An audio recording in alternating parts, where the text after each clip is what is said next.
right, hello everybody, and welcome to Geopolitical Trends, where truth matters. Very excited to be with you. I have missed you guys. I know I've been off the air, at least on this channel here, since last Friday when we had our community conversation. Yeah, that's for the month. So anyway, very excited to be with you here. I got an interesting topic about the ongoing two sessions that is taking place right now in Beijing. Has to do with the Chinese government, which I found very fascinating. And again, here is why I find it fascinating. And again, guys, you know me by now. I don't advocate for any country whatsoever. I advocate for what is right, what is objective, and what we can learn from. What I found very fascinating about this one here, at least someone who's been watching this over the years, not in as much depth as I do now, is the idea of that here is where people, this is the citizens, have to see what their government has achieved for the past year. And it is the right thing to do. I wish we had something like that here in the US. At least our Congress will have the gut enough to put on the table what his achievements throughout the past year have been. Unfortunately, we don't. So this is what I found very interesting. But before I'll get into all this, first of all, I want to see who's joining us from Po Yansu. Good to see you as always. Willie Holman, Hamed Sithi. Good evening, Dr. O, and friends from the United Kingdom. Good to see you. Gina from Edinburgh. Good to have you here. Francis Tango. Good to see you as always. Masian Dorsier. Good to see you. Nassar from Sri Lanka. Good to see you. MMM Nassar. Good to see you as always. Phil from my neighbor to the north. Good to see you. John Smith from New Zealand. Good to see you. And here is my man, Osiris the Great. Is the one again, guys, that been buying me coffee every day since I launched this in when was it? November? Every day. Thank you so much, Osiris. I am very grateful, and I appreciate you for that. So Karakula, good to see you. Yanas Demisi from Seattle. Good to see you. Wong KC from Malaysia. Good to see you. And here is one that I'm very familiar with, Lucio Delgado. I'm sorry, where is that one here? Lucio from Montreal. Good. I gotta have to go answer the door here quickly.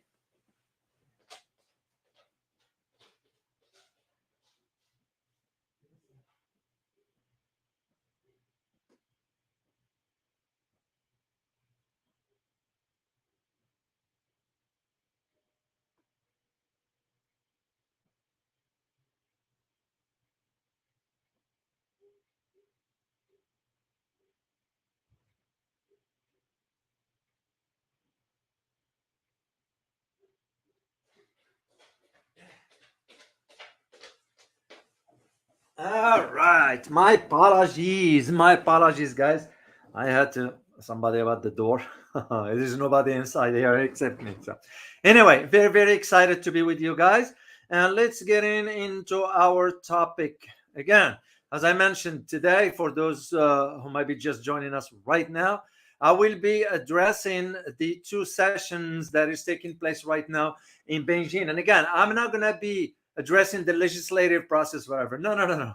We're going to be talking about what the world should be expecting once the sessions ends, which usually takes about 2 weeks or so. So the argument is, what will the world be anticipating? Yeah, because we all know you're going to be hearing different arguments.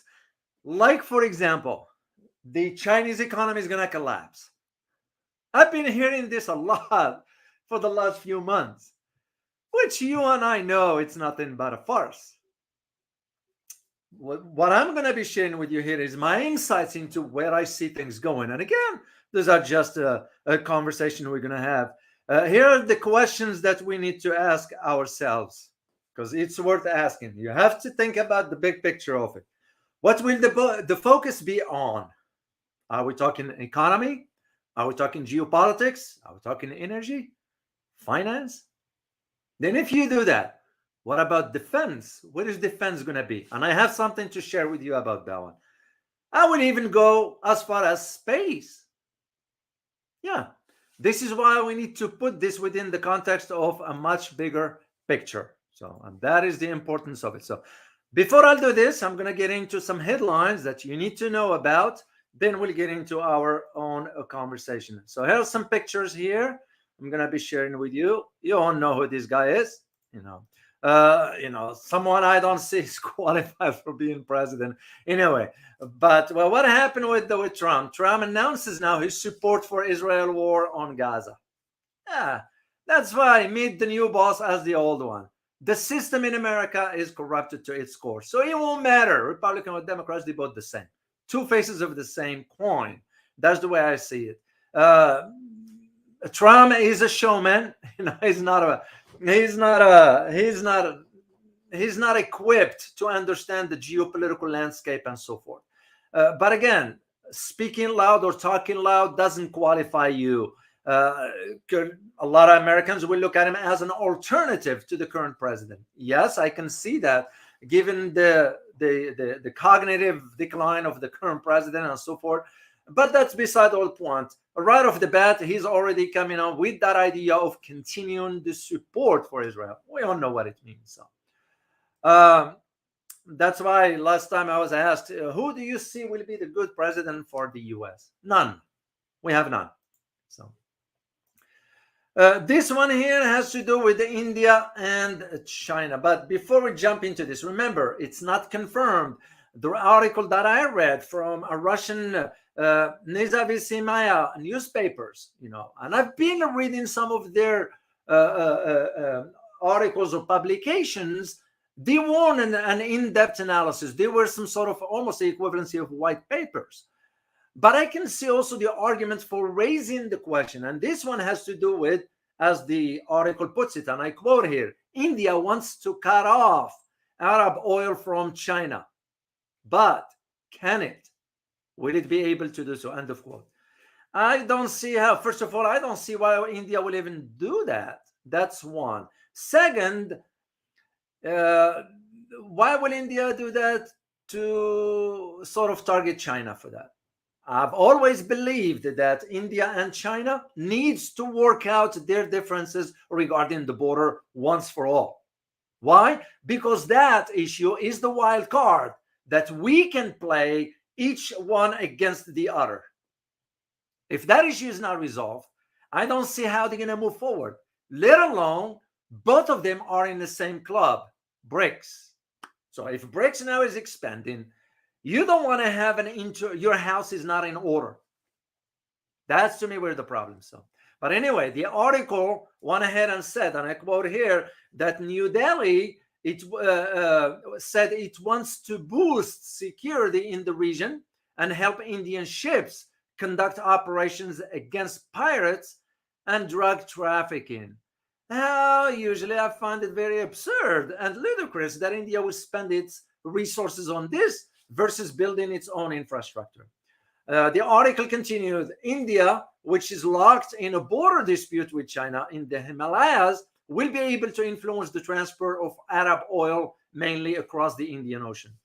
The move, and actually, to me, as an analyst, I will be thinking, this has nothing to do with just oil or China. Can anybody guess what it really has to do with? Let me see what your answer is. Just think. Just keep the options open. Just whatever comes to your mind. Put it down in the chat box before I'll give you my answer or my own insights into. Why do you think this has to do with?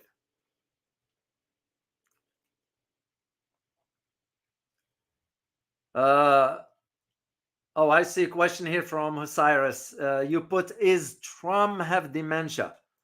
Not to my knowledge, but I do know he's a showman, so he's not qualified for the presidency. Francis Tango, India is going to betray BRICS. I think no. This one has to do with one specific issue. The question is, Why do you think, if India is doing this, which I believe it's not about this, it's about something else in the region? That is, can you guys guess what that thing is? Let me just see if it will come to you. Energy to a degree. Yeah. No. Here is what's going on. All this, and this is based again what the article published by the Russian newspaper, but also bring us a valid point. And the argument that I see is that the move that India now is saying all this is related to one particular base that India had in Maldives. What happened to Maldives recently? Again, can you guys type in? What happened recently in the Maldives? And think again, bilateral relations. What did the Maldives agree to as soon as the new president won the election? Is to strengthen the ties with China economically. But this issue of why India is doing this is because the decision of the Maldives government to expel India. Because India has about 89 military personnel or experts in the Maldives. Why? They work in sort of in one particular base to maintain the boats, one plane, and 2 helicopters that India had previously transported to the island. So the Maldives are asking the Indian to leave, take their helicopters and plane, and get out. So is this why probably India is retaliating? Maybe. That's just something to think about. So I just want you to think outside the box. My third headline has to do with Iran. Iran recently executed an Israeli Mossad agent, another word, Iranian, who was working on behalf of the Mossad. So the Iranian judiciary, that's usually how they deal with it. They don't put them in prison forever. They just execute them. End of story. Maybe some will agree, some won't, but that's how it is. So the Iranian judiciary has indeed executed a spy in connection with a drone attack on a defense ministry facility in central Iran last year. That's what it just happened, and it came to my attention here. And the last thing I'll share with you has to do with this person here. You all know who he is, right? By the way, I did send him an email a few months ago inviting him to the show, but never received a response. So maybe the email went to his spam box or whatever. So, but again, I don't take it personally. So he's busy and all that stuff. Well, here is why I'm sharing this with you. It's because now the Prime Minister of England, you all know the incompetent Sunak, is calling Galloway's election victory troubling. And it's going to be now very disturbing for Britain. This is what the incompetent Sunak is saying. Well, wait a minute. Who the heck are you? This is Sunak, to even be qualified to even say something like this when he himself is not even qualified for the position. So the incompetent Prime Minister Sunak described the victory of veteran politician George Galloway in the parliamentary election as worrying and warned against efforts to undermine democracy in the United Kingdom. End of quote. You know, I'm laughing because that term again, undermining democracy, it's became now clear and open. Oh, this hype from the West is nothing but a farce. Straightforward. We need more of Galloway's to change the things where things are headed. So anyway, let's get on into our topic here today. Let me share a picture with you. And you all know, as I said again, I am not going to get into the legislative procedures of what's going on and all that. You all know it takes like the 2 sessions that the China always conducts on a yearly basis for disclosure of what it has achieved during the past year. It's accountability. The way I look at it is an accountability procedure, and rightly so. And by the way, I came across an article which I will share with you because that's part of what I'm going to be discussing here based on this article written by the China Bureau Chief Tan Don-Wei. And by the way, that's the one I give credit to regarding this picture that you are looking at. So, well, here is the thing. A lot of stuff is going on. You have about sort of 3,000 people descending to Benjin now to attend these meetings, which started, by the way, on the 4th. There is was about, because last 2 years, I think things have been postponed because of the pandemic at that time. So what you have now is about 3,000 journalists also have registered to cover this year's, it's called Langui. I hope I pronounce it correctly, which is the two sessions. That includes more than 1,000, listen, 1,000 journalists from Hong Kong, Macau, Taiwan, and other parts of the world. All of them are reporting there. So, and again, I am not going to get into the details of the legislative part, but we're going to get into right away into talking about, there is one particular event that, not event, but decision Beijing or Chinese government made, is that it banned the drones, the use of drones from March 1st all the way to the 12th. If you know about, some people use drones, like professional photographers, they use drones to take some photos. So China banned that one just for this part, for this time frame, and they will allow it after that one.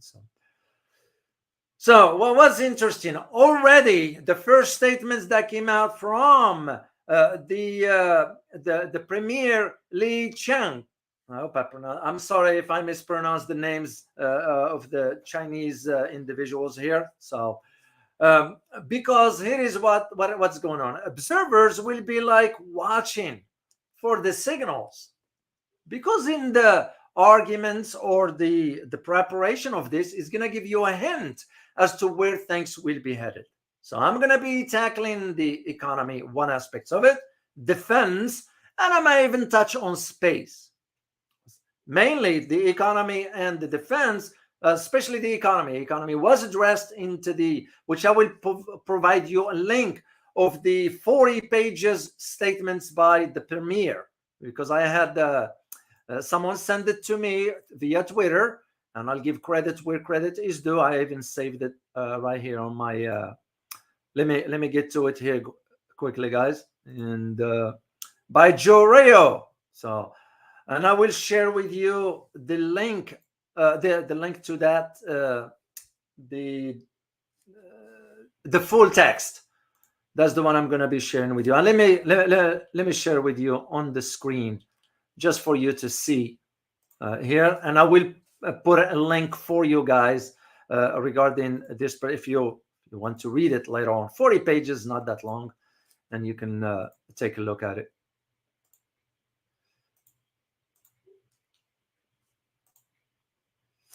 Okay, let me see what it is here. All right, there is the link right here. Let me see if you can see it. I'm gonna click on the link for it so you guys can see it right there. Oh, it's not gonna show up. It's not gonna show. Okay.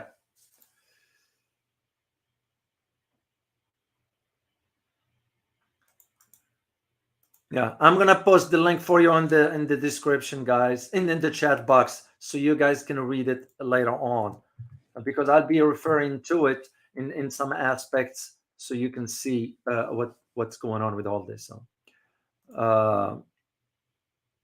for now, suffice it to say that what the observers will be looking for is really what they're gonna be taking away from the statements that was issued by Li Qiang. My apologies, guys. If you can help me out how to pronounce this, that would be great. let me type in the name for you, and this way I'll make sure I'm pronouncing it correctly. So here is the name for those who speak who speak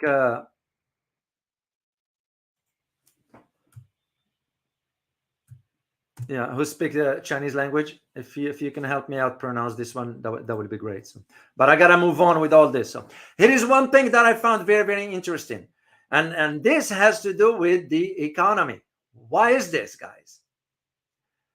The reason being because majority of think tanks, Western analysts, some of them, not all, I shall not generalize, been arguing that the Chinese economy is going to collapse. Some of them have saying the Chinese economy is going to come to a halt. Now, when you listen to the statements by Mr. Lee, even it goes into parallel with what some economists are saying. Those economists, at least that I came across, not here in the US, from overseas. What they're saying is that the economy, the Chinese that is, has put a target of about 5% for next year. This is similar to what it had for 2023. Even though Bloomberg, I remember, no, not Bloomberg, I'm sorry, not Bloomberg, IMF said that, or the World Bank, one of the others said that, oh, China's economy only going to grow by about 3.7 or something like that. And it turns out that the Chinese economy grew by about 4.9. This one here, China setting it for 5.2%, because that's what it, 5%, because in 2023 was 5.2, And of course, the skeptics were, oh, no, that ain't going to happen. Because the skeptics were arguing, and I read it in some places where they said, oh, Chinese economy will go only as far as 1.5%. Turns out to be not true. And this is where the arguments, even now the International Monetary Funds and analysts from within have projected that China's economy will grow by about 4% to 4.8% in 2024. So it's just back and forth for a reason. But also, if you look at the document, the one I sent you, let me get into my notes here. Because if you look, and I took a look at it, by the way, and thanks to Joe who sent me this via my Twitter account. So if you look at page 9, you can do it later, or so I'm going to just share with you the stuff that I need to share with you right here. So what they are arguing is that for the Chinese economy, the arguments that the government is making is that the achievements will have to be reorganizing. So because the Chinese government is saying that we, and I quote here Mr. Lee, what he said is that he said, unquote, we are keenly aware of problems and challenges that confront us. Global economic growth lacks steam and regional hotspot issues keep erupting. This has made China's external environments more complex, severe, and uncertain, end of quote. I see the logic into this argument. Why is this? It's because China is not denying the challenges that they are facing. Now, compare that to us here in the US, and I speak for my country. I can't speak for Europe. I speak for my country. My country is saying that our economy has performed well at 4.9% when it turns out to be a lie. The number of jobs have increased, which turns out to be a lie. We are not even acknowledging that we do have major challenges here, let alone the national debt. So you admire the politicians, at least in China, for being honest and coming straight forward by saying, we, in this case, the Chinese government, aware of the challenges and the problems that confront us. I wish my government will come straight forward and say this to us, that we do have a problem here with the national debt, that we are wasting our tax dollars on conflicts that have nothing to do with our welfare. So now, if you go to later on, guys, when you look at that document, it's 40 pages. If you go to page 15, I had a chance, as I said, to read up through this briefly. If you look at the page 15, on page 15 is talking about the major tasks for 2024. In other words, what the CPC Central Committee is planning on doing, so the Chinese citizens will know what to expect from their government. And the way they're going to do it is they put in guidelines for how things are going to work for 2024. And Mr. Lee argued that we must fully carry them, stay focused on principal issues, and work to remove development bottlenecks so as to deliver good performance. To me, it's interesting, because I have to understand what are the plans. In other words, China has a strategy in place, and we are witnessing it in the works. So, and I'm going to share with you just 2 or 3 subheadlines of this. For example, number 1 on page 16, it's mentioned that striving to modernize the industrial system and developing new quality productive forces at a faster pace. Why is this important? It is important because the idea of how the need for China to ensure its progress, technological progress, is moving forward. Its industrial base is moving forward. This is what I'm saying, because China has always invested in its money, its funding, whatever, doesn't go in support of conflicts in some far lands. It goes into rebuilding the Chinese country, into rebuilding infrastructure.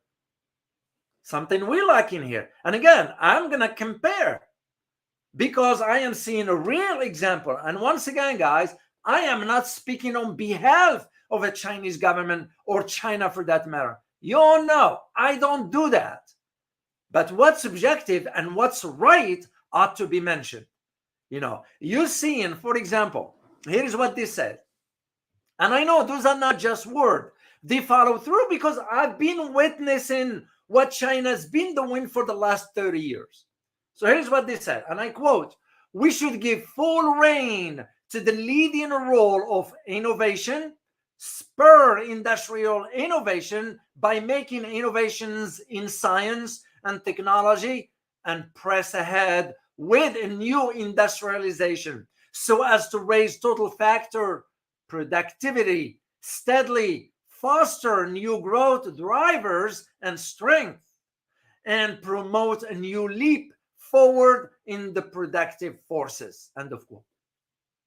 It gives you an idea about really what drives economic prosperity. This is what it does. You invest in your science, you invest in your infrastructure, you invest in your technology. You don't go spend money in some far lands creating more conflicts and wasting tax dollars. This is where the difference. It's added, and I quote, "We will work to upgrade industrial and supply chains." Upgrade, that's the key word. In other words, there is already a foundation there, but that's not enough. So what the Chinese government wants to do is want to upgrade it, raise the stake, up your game. That's what they do, because that's what is expected of a politician, to work on behalf of the citizen. Once again, I found this I know some people will find this very dry. What's important about 2 sessions, whatever. They're missing the point. This is why the coverage right here in the US about this, it's all about, oh, no. Chinese big political show. It's all about show. It's not. No. It's in the content. It's because it will expose our shortcomings. We're calling ourselves the wealthy nations, but you look at our own infrastructure.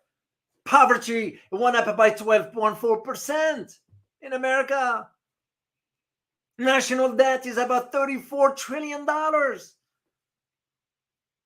And when you're, and I am sure I will be in Asia, and I am going to follow up on certain statements here. I already made my own plans as far as what I'm going to be looking at. They're not just saying this.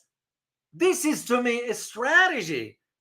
It's been planned out. It's now on the table for everybody to see. But the citizens are going to be holding the government accountable to deliver on this.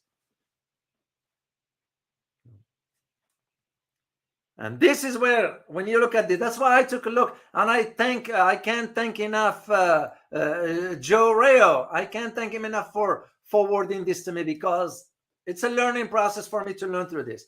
So when you read, for example, Mr. Lee saying, we will ensure the stable performance of the industrial sector, it gives you an idea where the focus is going to be, where the strength of the economy is going to be depending on.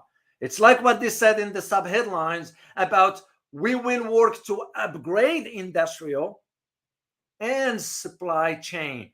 Supply chain, you all know why. It's because the raw materials. This is where the BRI comes in. This is where BRICS comes in. This is where Africa comes in, Latin America, you name it. You all got the idea. Then he moves on into talking about technology. Why is this? It's because it's an integral part of moving the economy forward. It says, and I quote, we will carry out technology transformation and upgrading into the manufacturing sector, foster and build up advanced manufacturing clusters, and develop national demonstration zones for a new industrialization to make traditional industries higher end, smarter, and more efficient. It shows you right there. And the way to understand this, guys, is you look at, for example, the EV, the electronic vehicle in industry, that is. Why do you think the European Union now is putting not a tariff, but barriers to prevent Chinese EV from getting to the market? Why are we saying in the US, according to the White House statements, that no, the EVs, Chinese EVs, are a national security threat? What the heck? National security threat? How? It's because we can compete. And we found out that the EVs that the Chinese providing through BYD or whatever other entities, Neon and all that, turns out to be out of a good quality and affordable. I gave you that example before, guys. You have a Tesla at $75,000 and you have a BYD at about 24, whatever the price is. Which ones are you going to pick? Choice is clear. Even if you have money, it will be smart of you to go ahead and buy the 24,000 and invest the rest. And this is why the same approach, I go back a few years ago, the same approach was with the cell phone produced by Huawei. We prevented it here in the US. And it goes because Apple had to convince the White House to step in. So what we end up saying, oh, it's spying. We can't allow the Chinese buy. It wasn't about that. It was about the cost. That phone that China produced at that time, I remember it because it was at $125. The phone, the iPhone, it was at the time iPhone 4 or 5, somewhere around that, was about $500-600. Choice was clear. And this is what I'm saying. You look at, when you read through, this is why I had to look at this draft or statements, that is, because this is official, and to see what's in it. The other one that they are talking about is, it was another key point that the one has to do with R&D, research and development. Well, just get this, guys. It says, Mr. Lee mentioned, we will set up R&D and application of big data, because the data is very, very crucial, AI launch and AI plus initiatives, and build the digital industry clusters with international competitiveness. It just shows you where things are headed. and becoming more evident for us. We ain't gonna compete with this because we don't produce scientists and so forth. I read one. I don't remember what page was it, and I read it about the Chinese producing more scientists. It will be like in a cluster of teams, so they can work together for innovation. So, yeah, right here. It's number 2, subheadlines on page 17. When you get to it, invigorating China through science and education and consolidating the foundations for high quality developments. It says, we will make, and I quote here, guys, we will make holistic and coordinated effort to strengthen China's education, science and technology and workforce, integrate planning and policy implementation for innovation, industrial capital and talents claim, and deepen comprehensive reform of education, science and technology, and so forth. Very, very, very, very, very, very interesting. I found it. That is why when I came across I was aware of this is going to take place, and I was debating, do I do a live stream for you guys or not? But I said, no, you guys need to understand it, because here it's going to be, it's just going to be, I'm going to share titles with you quickly here. 2 sessions in China. See what the headlines are saying. 2 sessions, China scraps a decade-long political, the Guardian is saying, what is China 2 sessions gathering is all about, and what does it do? The other one is saying China critical 2 sessions. There is nothing about mentioning the economy, how the focus is on the economy to move the country forward. It's all about the criticism, a negative one. And usually when that happens, you all know why. It's like when somebody criticizes you, when somebody talks negative to you. Why are they doing that? For 2 things. Either they can't compete with you, or they are not at your level, whatever that is, intellectually or otherwise. So what they end up with the easy way out. And the easy way out is criticism. To those who speak French, you will understand if I say the well-known saying about this, when it says l'art est difficile, mais le critique est facile. It's so easy to criticize, but it's very difficult to perform art, because art requires thinking and all. Same concept. And this is what I wanted to, that's what prompted me to share this with you, because I needed you to understand. I liked one here. Just listen to this. It says, pursuing higher standards, opening up and promoting mutual benefits. It's not one category in society that benefits. The elite, the politicians, it's the whole society. I wish our Congress will do something like this on a yearly basis that is open to everybody to see and know, not behind closed doors. Because we don't know what our Congress is doing behind closed doors, cutting up deals. This is why corruption is run high in our system.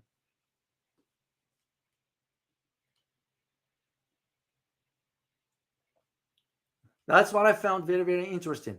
And documents is long. As I said, it's 40 pages. You can check it out later. And I want just to touch on the last part of it.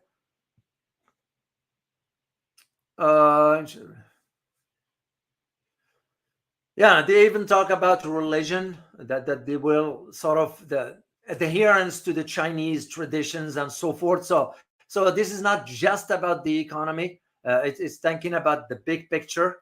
They're talking about supporting the economies of Hong Kong, the economies of Macau. So because they are growing, so it's the thinking about the big picture. So to those who argued that, well, Hong Kong turns into no. It was a plan for what took place in Hong Kong, which you all know how it's all started and by whom. So that is where I see the challenges, that we couldn't understand those kind of dynamics. So now let me get into one particular aspect of it. And the aspects I want to get into, it has to do with something I didn't read through this because he wasn't there. That's based on what I read. And this is where I want to put my geopolitical analyst hat on and share this with you. Is the idea of where the defense of China stand. Because remember, this is a yearly projections for what they're going to do. And when you do the yearly stuff, when the government thinks, it has to think about every aspect of governing a nation. Defense is part of it because it's nothing sort of new on this realm. So the idea of it is that China's defense budget, where it's going to be next year. Can anybody guess what percentage of China's defense is going to be spending? If you can type that in the chat box, I would love to read your answer, your feedback. So, where do you think? Oh, Cyrus, you wrote. Thank you, Dr. David, for your hard work. You're almost welcome, Cyrus. I truly appreciate it. Thank you so much for your kind word. Yeah, if you guys can give me, a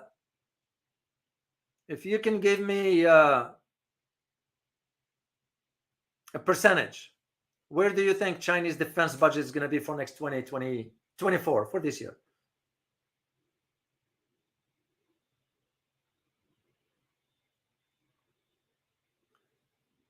I just want to see your answer here. Okay, Hoshia, say 20%. Aziz, 10%. Hong Wang, 10-15. Jamie Dodger, 2.5. YT, 8%. Myself, it says 0.6. Fight back, 5%. 2. You guys on the end of the spectrum on both ends. Yeah, it won't go as low as 2% or so. It won't go as high as 20%. But you are guys in between the ballpark, at least for what China plans on doing this, is about 7.2%. That means there will be an increase of about $231 billion. Still a fraction. Yeah, a fraction of what we are spending. Because what is our budget? Does anybody know what U.S. budget, how much we spend on defense? Let me just again see your answer about the U.S. What do you think? How much we spend? I mean, majority of Americans do not even know. Eating up a big chunk of the U.S. GDP. 90%, yeah. In billions. Atin Wu, 80 billions. Omsi, 900 billion. Namandi, 1 trillion. Farhad Razavi, 850. And the ballpark, it's about 856. But here is the thing, guys. This is without the supplemental bill. And the supplemental bill or the spending will put the defense budget over $1 trillion. And most Americans have no clue. So what are we spending? So whatever China is increasing by 7.2%, still, it's a drop in the bucket in comparison to what we do. But the question isn't about that. The question is about why. That is the key. And why China is increasing its defense budget. This is in an anticipation of what might be happening or might be coming down the road. You all know about what's taking place right now in that part of the world. When I say that part, I'm referring to the whole region, South China Sea. You're talking the area of Southeast Asia. You're talking about the Malacca Strait, the whole Asia for that matter. So we all know what we're doing. As a matter of fact, it came to my attention, which by the way, I might do a video for you about it. Haven't decided yet. That now Australia is reaching out to ASEAN, wanted to talk economy. Makes you wonder, why the heck will Australia be reaching out to ASEAN? We all know why. It's because where Australia's economy is after China stopped certain exports to Australia. China stopped certain imports. I'm sorry, export to Australia, and China stopped certain imports from Australia. That sinks in the economy of Australia. So now Australia is reaching out to ASEAN. The question also we need to ask is, who they going to talk to in ASEAN? Because they didn't say specific countries. They said ASEAN in general. Well, will Australia be talking to Philippines? Are you going to trust the Philippines in that matter? Okay, what about Singapore? Okay, how Indonesia will respond? How Malaysia will respond? Oh, Mr. Iman, thank you very much for becoming a channel member. Truly appreciate your support. Thank you so much for that. So all this raised the question, but for China, they have to think also when it comes down to security and defense. That is why you're seeing the increase in the 7.2%. It goes parallel with the increase of the China's status on the global stage. So this is how it works. There is also a concern on our part, is because the idea of what the United States is thinking of the wind, as far as later on building certain naval assets. For example, I don't know how many of you are familiar with what's called the multi-mission affordable capacity effector, known as MACE, which usually that's like some sort of what do you call them? Let me show you a picture of it. So I'll share a picture with you just to bring this into understanding. It's called MACE. This is the picture. It can be carried on either individually, or it can be on a certain F-18s maybe.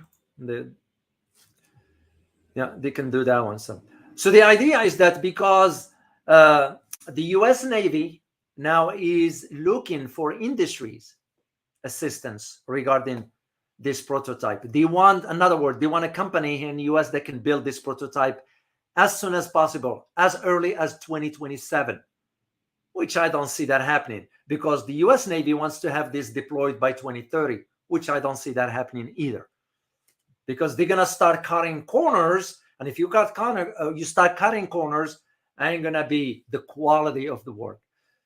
China, on the other hand, is thinking far ahead, because they're thinking hypothetically, should there be a conflict, it's not going to be based on the land, it's going to be based on the sea. So what China wanted to make sure is that the increases in its defense budget mainly was going to be focused on the naval assets. That is where it's going to be. Remember, China has already developed some advanced technologies regarding some sonar detection in the submarines. In other words, China can deploy this kind of submarines with these advanced sonars that can detect any other type of submarines in the area, whatever that might be, including our Virginia class, the nuclear sub Virginia class. So that gives you an idea right there to where the focus is. It's going to be, because China will have to think far ahead, because we, the United States, are not going to stop fomenting tensions regarding Taiwan. And now what makes it even more concerning is that New Zealand has been pulled into AUKUS, directly or indirectly.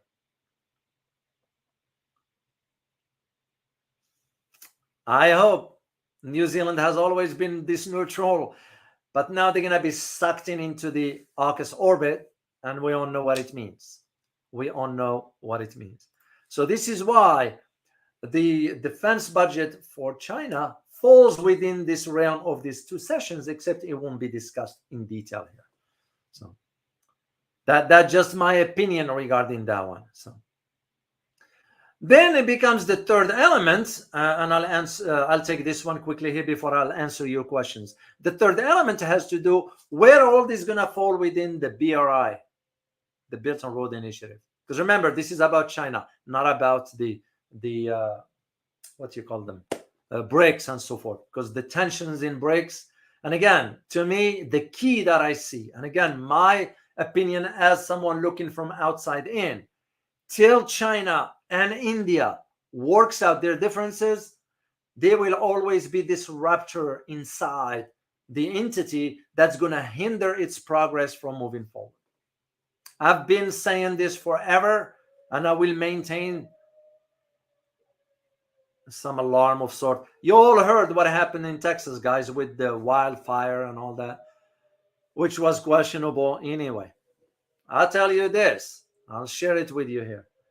I wake up the night before because it was some blue light that hit so bright to the point of me waking up. It was 4 o'clock in the morning. So, yeah, makes you just wonder, because if you think about, I'm not going to talk about this here. We'll talk about it some other time in a different platform. But you have to consider what took place in Maui, in Hawaii. Similar thing that just happened here in Texas. So anyway, this is what I'm saying. Till they works out their differences, India and China, it will be better. Otherwise, we will always look at those tensions between India and China as the wild card, because we can play both on each other. So, and to me, that's it defeats the point for all that. So, all right.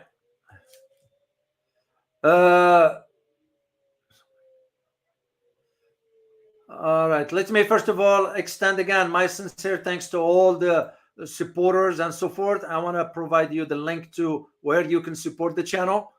You all know that without your support, there will be no channel.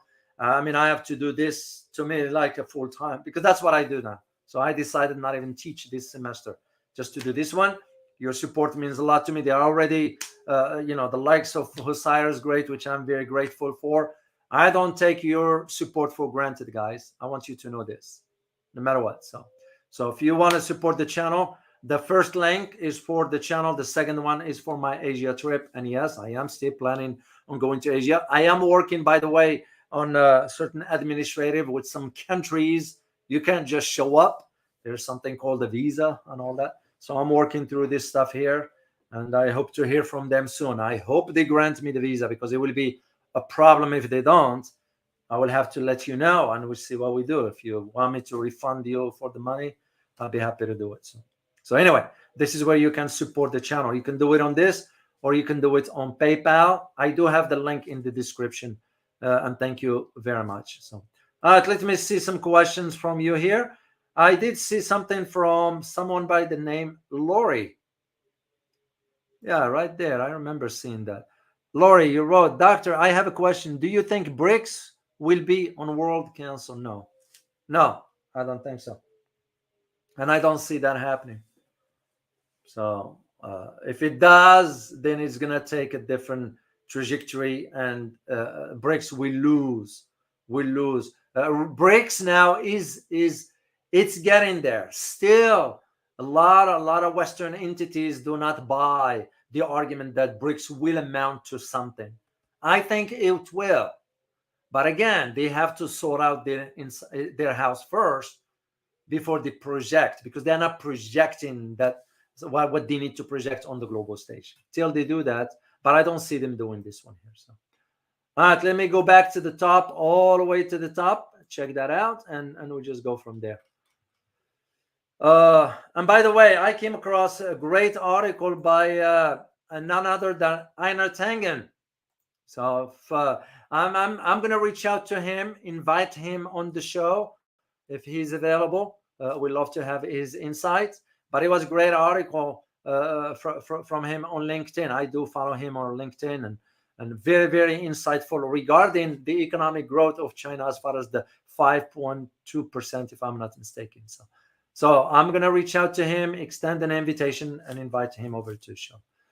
Karakulak, you said, I don't know what you mean by that. I mean, I'm very familiar with Stratford. But I also know the dark side of Stratford. There is a dark side to Stratford. So, all right, let me take a look at your questions. And thank you all for contributing to the conversation here. So, I truly appreciate you. Good to see you, Chanel. Good to see you, Franny. As always, Southside Mike, Partha, Athin Wu, Cool Space, D-Man. Good to see you guys, all of you. So let me see if there's a question from you, and I'll answer. Oh, my gosh. I forgot to mention the third element, space. Oh my gosh. So I'm glad I remembered. So I'm going to do it briefly here. Space. Why is this important? China's going to allocate the surveillance camera all the way to space. Why is this? This is not this is for specific reason. And the specific reason is that Russia and China are going to coordinate their efforts regarding the research lab on the surface of the moon.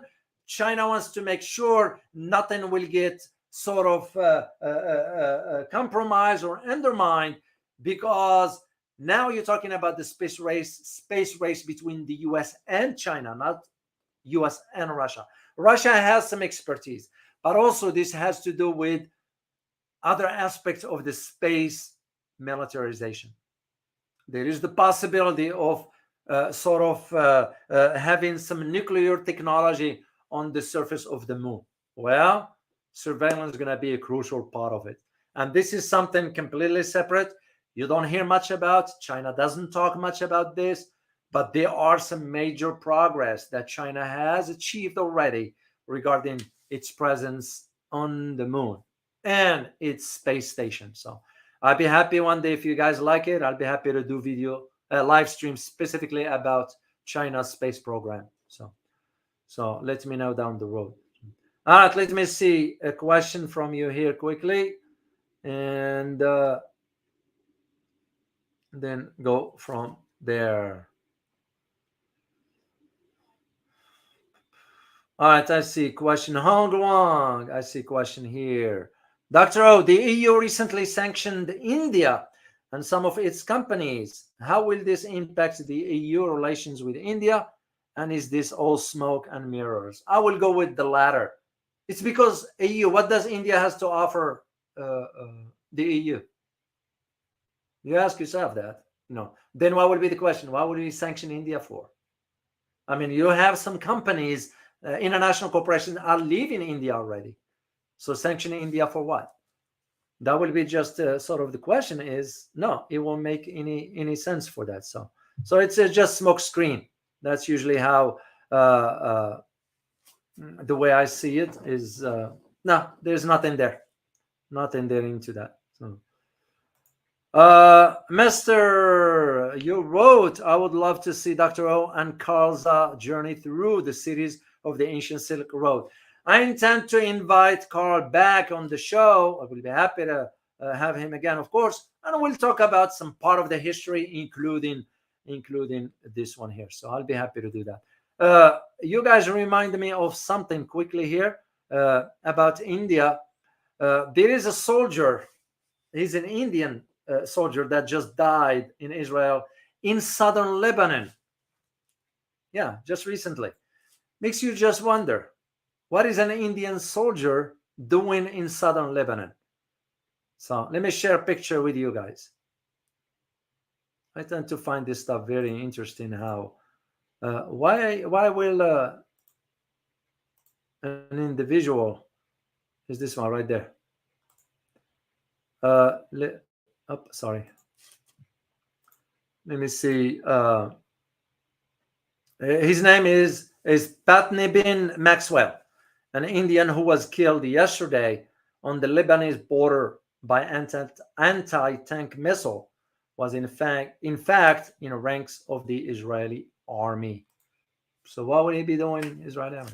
Again, I just wanted to share this with you because I remembered India, something like that. All right, guys, I hope you find this very informative, and I look forward to seeing you next time. I'll be preparing some stuff for you guys, and then we'll just go from there.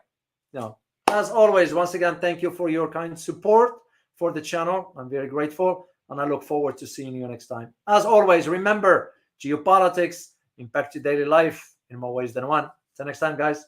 Bye-bye.